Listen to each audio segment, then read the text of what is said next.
After 15 years of marriage, she believed she knew every version of her husband.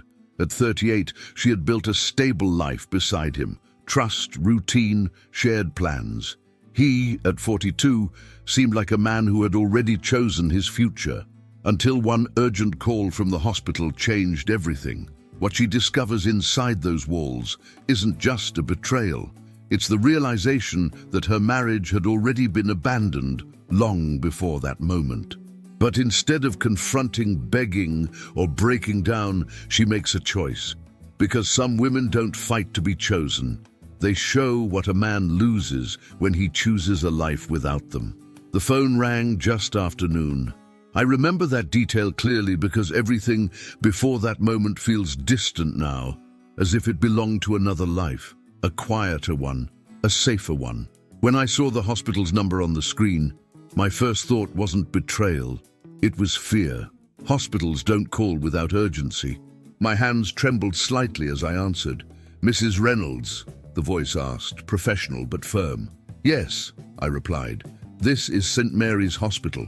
Your husband was admitted earlier today. We need you to come as soon as possible." I didn't ask questions. I didn't think. I grabbed my keys, my bag, and left the house exactly as it was. Dishes in the sink, laundry half folded, my coffee still warm on the counter. 15 years of marriage teaches you one thing above all else. When something happens to your partner, everything else disappears. The drive felt endless. My mind raced through possibilities, accident, illness, something sudden and unpredictable. I replayed our last conversation from that morning. It had been ordinary, almost too ordinary. "See you later," he had said. "Later," I replied. No tension, no argument, no sign that my life was about to shift. At the hospital, the smell of disinfectant hit me before anything else. That sterile, unmistakable scent that strips emotions bare. I walked quickly toward the reception desk, heart pounding, already rehearsing the worst scenarios in my head. Before I could say his name, a nurse stepped in front of me. She wasn't rushed. She wasn't dramatic. She simply looked at me and paused. "Are you his wife?" she asked quietly. "Yes," I said. "Please, where is he?" She hesitated, just long enough for something inside me to tighten. "Before you go in," she said softly, lowering her voice, "there's something you should know." I frowned. "Know what?" She leaned slightly closer. "Your husband isn't alone." The words landed heavier than any diagnosis ever could. Not alone. For a moment, I didn't understand what she meant. Hospitals are full of people, doctors, nurses, patients, families. Of course he wasn't alone, but her eyes told a different story. "I thought you should be prepared," she continued gently. "That's all." Prepared for what?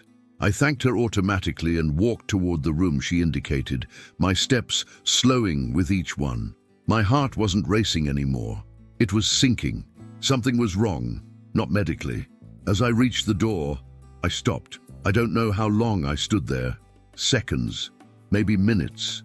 Long enough for every memory of our marriage to pass through my mind in fragments. Our wedding day, shared holidays, quiet evenings, promises whispered in the dark. 15 years. And suddenly, none of it felt solid. I placed my hand on the door handle and hesitated, because deep down, I already knew whatever I was about to see would change everything. Not loudly, not dramatically, but permanently. And once that door opened, there would be no pretending anymore. I didn't open the door right away. That hesitation, that single pause, changed how everything unfolded afterward. Because once you see something you were never meant to see, you don't get to choose how it affects you. You only choose how you respond. The door was slightly open, just enough. I could hear his voice before I saw him. Calm, familiar. The same tone he used with me when he wanted to sound reassuring, when he wanted to sound in control. And then I saw her. She was sitting close to his bed, too close to be a coincidence. Her hand rested lightly on the sheet near his arm, not touching him, but positioned in a way that suggested permission, intimacy without urgency, comfort without explanation. She looked relaxed, That was the detail that stayed with me. Not shocked, not worried, relaxed, as if she belonged there. My husband noticed her first. His expression softened in a way I hadn't seen in months. Then his eyes lifted and met mine. The moment stretched. I didn't gasp, I didn't cry, I didn't step back. I simply stood there watching as realization crossed his face in stages. Confusion, fear, then something dangerously close to guilt. "Hey," he said, too casually. "You're here." I nodded slowly, my gaze moving between them. "I was called," I replied. My voice sounded steady, almost unfamiliar to my own ears. The woman stood up immediately. "I was just leaving," she said quickly, adjusting her bag, avoiding my eyes. Of course she was.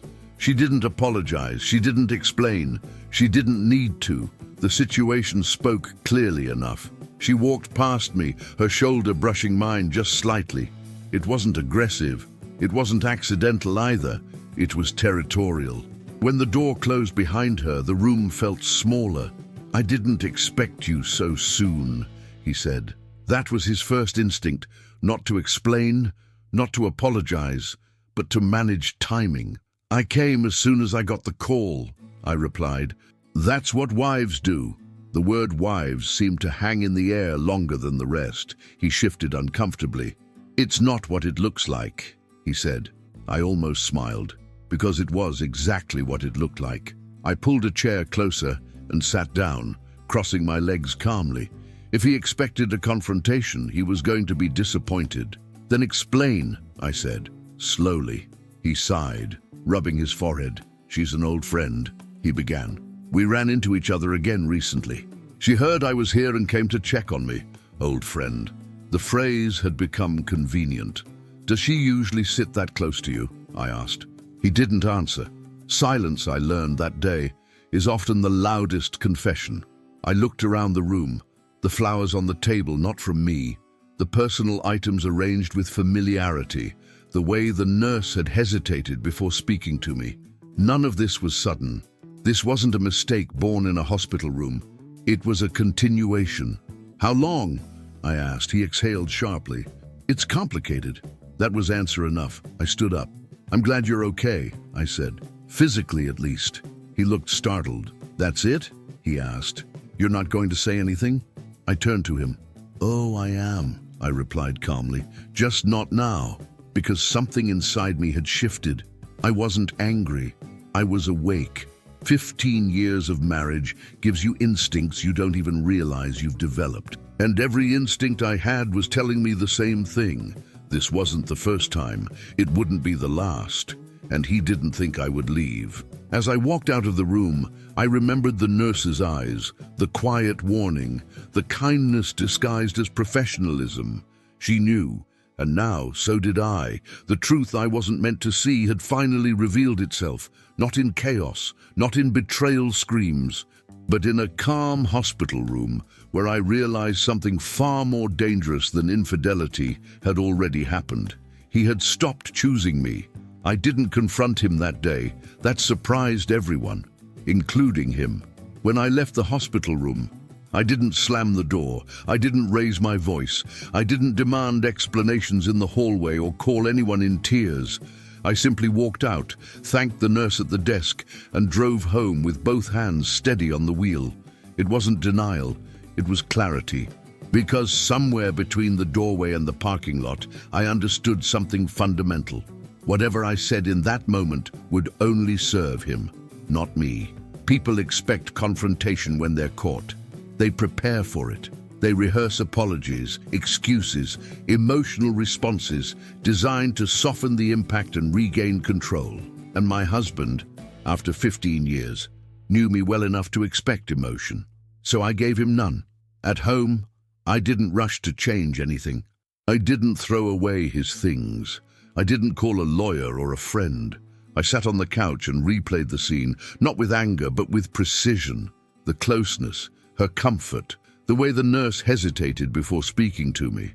None of it belonged to a single afternoon. It belonged to a pattern, and patterns don't break with questions. They break with decisions. That night he texted, "Are you okay? We should talk. I can explain."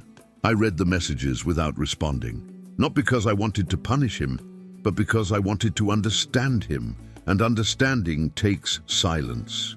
Over the next few days, I noticed things I had previously ignored: the late evenings, the guarded phone calls, the emotional absence disguised as stress, the subtle shift from us to me in his language. I hadn't imagined it, I had simply trusted. He came home 2 days later, cautious and careful, as if approaching an unstable situation. "You left so fast," he said. I didn't know what to think. I looked at him calmly. "I didn't leave," I replied. "I arrived." That confused him. He sat across from me, searching my face for anger, for grief, for weakness. He found none of it. "She's not what you think," he began. I stopped him gently. "I'm not asking," I said. "That's the difference." He frowned. "Aren't you curious?" he asked. I was, I replied. But curiosity fades when clarity arrives. That was the moment he realized this wasn't going to follow the script he had prepared for. I didn't accuse him of betrayal. I didn't demand loyalty. I didn't even ask him to choose. Because the truth was painfully simple. He already had. What he hadn't expected was that I would notice and respond with dignity instead of desperation. Over the following week, I watched him grow restless. My calm unsettled him. My silence removed his leverage. Without emotional chaos, there was nothing to manage, nothing to soothe. "You're being distant," he said one evening. "No," I corrected. "I'm being honest with myself." That honesty changed how I moved through the world. I paid attention to my body, my instincts, my exhaustion. I realized how much energy I had spent preserving a marriage he was already emotionally abandoning. And for the first time in years, I asked myself a question I had avoided. If nothing changed, would I stay? The answer came easily. No. That didn't mean I wanted revenge. It meant I wanted alignment. I wasn't angry that he had feelings for someone else. I was angry that he had let me believe I was still chosen while quietly choosing otherwise. That kind of betrayal doesn't shatter you, it awakens you. One night, as we sat in silence, he finally said what he had been circling for weeks. "I don't know who I am anymore," he admitted. I believed him, but I also knew that his confusion was not my responsibility to resolve. "I hope you find yourself," I said sincerely, "but I won't lose myself waiting." He looked at me then, really looked, and something shifted in his expression. Fear, because he understood something he hadn't considered before. I wasn't fighting to keep him. I was preparing to move forward without him, and that realization changed everything. He realized it gradually. Not because I announced anything, but because my behavior stopped fitting the role he had unconsciously assigned to me. I didn't ask where he was going. I didn't check his phone. I didn't try to recreate intimacy or pretend nothing had happened. I simply continued living, and that unsettled him far more than anger ever could. He had expected tears, questions, long conversations that went nowhere. He had expected me to need reassurance, to cling to the history we shared, to remind him of everything we had built. Instead, I began removing myself quietly from the center of his decisions. I adjusted my schedule. I stopped waiting for him to come home. I stopped arranging my days around his moods. It wasn't revenge, it was realism. One evening, he asked if we could talk. Again. "You've changed," he said, sitting across from me at the kitchen table. "You're not reacting the way I thought you would." I smiled slightly. "I stopped reacting," I said. "I started deciding." That sentence landed heavier than I expected. He leaned back, as if bracing himself. "Are you planning to leave?" he asked. I didn't answer right away. "I'm planning to be honest," I replied. With myself, honesty had become my anchor. Not the kind that wounds, but the kind that clarifies. He spoke about confusion, about pressure, about how reconnecting with someone from his past made him feel seen again, alive again. I listened, not because I owed him understanding, but because listening gave me certainty. "You feel alive," I said calmly. "But at what cost?" He didn't answer, because the cost had a face. mine. The following days revealed something interesting. The more composed I became, the more anxious he grew. My stability removed his sense of control. Without emotional chaos, he had nothing to manage and nothing to justify. He began to hover, to linger in rooms, to ask questions he never cared about before. Are you going out? Who were you on the phone with? You seem distant. I wasn't distant. I was reclaiming space. One afternoon, I packed a small bag and told him I'd be staying with a friend for a few days. Just to think, I added. His face changed immediately. So you're leaving, he said, his voice tight. No, I corrected gently. I'm stepping back. That distinction mattered, because leaving suggests escape. Stepping back suggests perspective. While I was away, the silence did its work. I didn't text, I didn't check in. I let him experience something he hadn't felt yet. Absence, without drama. He called twice. I didn't answer, not out of cruelty, out of clarity. When I returned, the house felt different, smaller, quieter, as if it had been waiting for a decision to be spoken aloud. We sat down once more. This time, he didn't lead the conversation. I think I made a mistake, he said quietly. I met his eyes. I know, I replied. He looked relieved, almost grateful. I don't want to lose you, he continued. I was confused. I didn't mean for it to go this far. That was the moment I understood everything. He wasn't afraid of losing me because he loved me. He was afraid of losing the version of himself that existed when I was still there to steady him. I believe you didn't plan to hurt me, I said, but intent doesn't erase impact. He nodded. I can fix this, he insisted. We can fix this. I took a deep breath. We could have, I said, before you stopped choosing me. The silence that followed was heavy but honest. For the first time, he wasn't trying to convince me. He was listening. And for the first time, I wasn't trying to save anything. I had already saved myself. There was a time when I would have tried harder. I would have asked what I could change, what I could improve, what part of myself had become inconvenient enough to be replaced by a memory. I would have negotiated my needs, my expectations, my pain, all in the name of preserving something that no longer existed the way I remembered it. But that time had passed. When he said he wanted to fix things, I didn't feel relief. I felt distance, not emotional distance, clarity. The kind that arrives when you finally understand that staying would require you to become smaller than you already had. I don't want to lose you, he repeated, as if the words themselves could undo weeks of absence and months of emotional withdrawal. I studied his face carefully. He looked sincere, tired, afraid. But sincerity isn't the same as commitment, and fear isn't the same as love. What exactly are you asking me to do? I asked. He hesitated. To stay, he said. To give us another chance. Us. The word sounded fragile now, as if it could shatter with one wrong movement. And what happens the next time you feel confused? I asked calmly. The next time someone from your past makes you feel alive again. He opened his mouth to answer, then closed it, because there was no answer that didn't expose the truth. He wanted reassurance without accountability, forgiveness without repair, continuity without change. And for the first time in my life, I realized something that felt both terrifying and freeing. I didn't owe him my endurance. For years, I had confused loyalty with self-sacrifice. I believed that standing by someone meant absorbing their uncertainty, their doubts, their emotional wandering. But loyalty doesn't require self-erasure. I'm not angry, I told him, but I'm done negotiating my worth. The words surprised even me. Not because they were harsh, but because they were true. He looked at me as if he were seeing me for the first time. I never meant to make you feel disposable, he said quietly. I know, I replied, but intent doesn't protect someone from being treated that way. That sentence stayed with him. I could tell.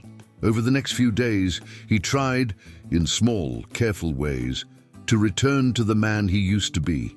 He came home earlier, asked about my day, suggested counseling, talked about rebuilding trust, but trust doesn't rebuild itself on effort alone.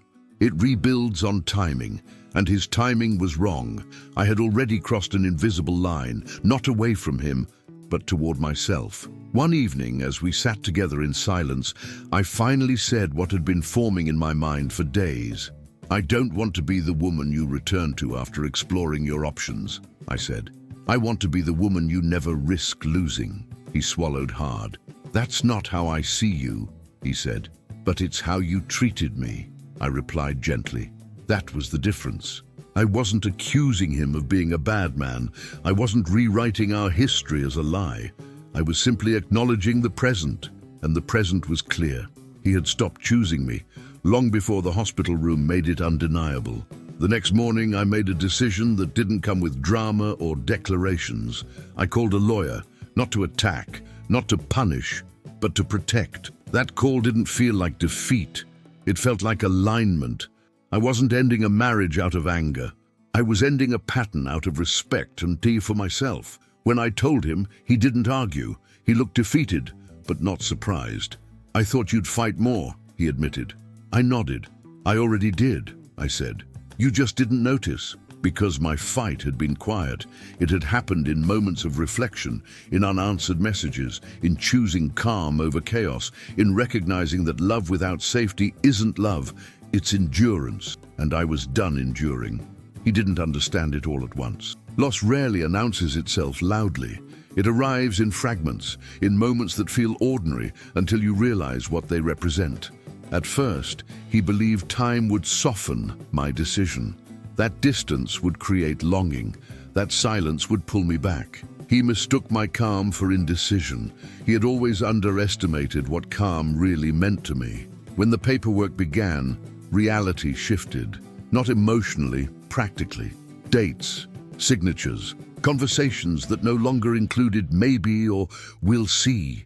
That was when his certainty began to crack. "You're really doing this," he said one afternoon, staring at the documents on the table. "Yes," I replied. There was no anger in my voice, no bitterness, just confirmation. He rubbed his hands together nervously. "I didn't think it would go this far." That sentence said everything. He had believed consequences would stop short of permanence, that I would pause somewhere between dignity and departure, that I would choose history over clarity. "I know," I said. "That's why this hurts you now." The woman from his past began to fade from our conversations, not because she disappeared, but because she no longer mattered in the way he had imagined. Whatever illusion she offered couldn't compete with the weight of real loss. He stopped mentioning her altogether. Instead, he spoke about regret. "I didn't see it happening," he admitted one night. "I didn't think I was losing you." Losing. The word was new for him. Before, he spoke about confusion, pressure, discovery. Now he spoke about loss, and loss changes tone. He began to notice things he had once taken for granted. The way the house felt quieter without my routines anchoring it, the absence of my questions, my reminders, my presence woven into his day. "You were always there," he said quietly. I didn't realize how much I depended on that. I believed him. But dependence is not love, and realization is not repair. One evening he asked if we could have dinner together, not to talk about logistics, not to revisit paperwork, just dinner. I agreed, not out of hope, not out of closure. We sat across from each other, two people who knew each other deeply but no longer belonged in the same story. "I never meant for it to end like this," he said. "I know," I replied. "But endings rarely follow intention. They follow truth." That truth was standing between us, unspoken but undeniable. He looked at me then, really looked, as if seeing not the wife he had grown accustomed to, but the woman he had failed to protect. "You're different," he said softly. I smiled. "No," I corrected. "I'm just no longer shrinking." That moment stayed with him. I could tell, because from that day on, his regret wasn't loud. It was heavy, quiet, settled. He stopped asking for chances, stopped suggesting possibilities. He understood that what had broken wasn't trust alone. It was the assumption that I would always be there, no matter how far he drifted. And assumptions, once shattered, don't rebuild. As the separation became final, something shifted in me too. Not relief, peace. The kind that comes from alignment, from knowing that your actions match your values. I wasn't leaving a man. I was leaving a version of myself that had accepted uncertainty as love, and that was the real victory. The life I built didn't begin with a grand decision. It began quietly, with mornings that no longer required negotiation, with evenings that belonged entirely to me, with choices made without waiting for approval or reassurance. At first, the silence felt unfamiliar, not lonely, unfamiliar. For years, my days had been shaped around someone else's rhythms, moods, expectations. Now the space was mine to define, and I filled it carefully. I didn't rush into reinvention. I didn't chase distraction. I allowed myself to exist without explanation. That, I discovered, was a form of freedom I hadn't known before. Friends noticed the change before I did. "You seem lighter," one of them said during coffee. "Not happier exactly, just steadier." Steadier, the word felt right. I wasn't chasing happiness. I was building stability, the kind that comes from knowing where you stand, even when you stand alone. I reorganized my home slowly, not erasing him, not pretending our life hadn't existed, but reshaping the space so it reflected who I was now. New routines replaced old compromises. New habits took the place of constant adjustment. I began saying no, without guilt, yes, without justification. And something remarkable happened. The more grounded I became, the less power his absence held over me. He noticed. Of course he did. There were moments when our paths crossed, logistical conversations, necessary exchanges, unavoidable reminders of a shared history. Each time, he looked at me with a mixture of admiration and loss. "You're doing well," he said once, not casually, almost reverently. "I am," I replied, and I meant it. He told me later that watching me move forward without resentment had been the hardest part. "I thought you'd need me more," he admitted. I smiled softly. "I needed myself," I said. "I just didn't know it yet." That truth redefined everything. Because love that requires you to diminish yourself isn't love, it's maintenance. And I was done maintaining what no longer protected me. There were nights when memories surfaced unexpectedly, shared jokes, familiar gestures. 15 years doesn't vanish without echoes, but those memories no longer pulled me backward. They simply reminded me of where I had been, not where I needed to return. I stopped explaining my choices to people who didn't live my life. I stopped seeking validation for decisions that felt aligned. I learned that peace doesn't argue for its place. It occupies it. And slowly, imperceptibly, I became someone new, not hardened, not bitter, just clear. Clear about what I deserved, clear about what I would never accept again. He once asked me, during one of our final conversations, if I thought things could have been different. I considered the question carefully. "They could have," I said, "but they aren't. And that matters more." He nodded, understanding finally settling in. Because the life I was building no longer revolved around hypothetical versions of the past. It was grounded in present choices, made with intention. I wasn't waiting for apologies. I wasn't measuring progress by his regret. I wasn't defined by what I had lost. I was defined by what I had reclaimed, my time, my voice, my center. And in that space, something unexpected grew. Not romance, not ambition, but self-trust. The kind that doesn't seek permission, the kind that doesn't second-guess, the kind that knows when to walk away and never looks back wondering if it should have stayed. The last message he sent wasn't dramatic. It didn't ask for forgiveness. It didn't beg for another chance. It simply said, "I hope you're happy." I read it once, then again, and for the first time since the hospital call, I understood something clearly. Not about him, but about myself. I was. Not because everything had worked out perfectly. Not because life had suddenly become easier, but because I was no longer living in doubt. Happiness, I learned, doesn't come from being chosen by someone who hesitated. It comes from choosing yourself when hesitation becomes a pattern. He lost me slowly, long before the hospital room confirmed it. He lost me in the quiet moments when he stopped protecting our marriage, in the silences where he chose comfort over honesty, in the belief that I would always be there, waiting, forgiving, adapting. What he didn't realize was that love without safety doesn't last. It erodes. And by the time he noticed the damage, there was nothing left to repair. I didn't celebrate his regret. I didn't build my future around his realization. I let it exist, separately from my life. That was the final boundary. People often think strength looks loud, like confrontation, like winning an argument, like proving someone wrong. But real strength looks like restraint. It looks like walking away without dragging the past behind you, like closing a door gently and never reopening it just to check what might have changed. I didn't hate him. Hate would have tied me to a story I had already outgrown. Instead, I released him. And in doing so, I gained something far more valuable than validation. I gained clarity. I learned that being understood by someone new doesn't mean being loved. That feeling alive at the expense of someone else is not growth, it's avoidance. And that stability, when mutual, is not boring, it's rare. The nurse at the hospital never knew what she gave me that day. She thought she was offering a warning.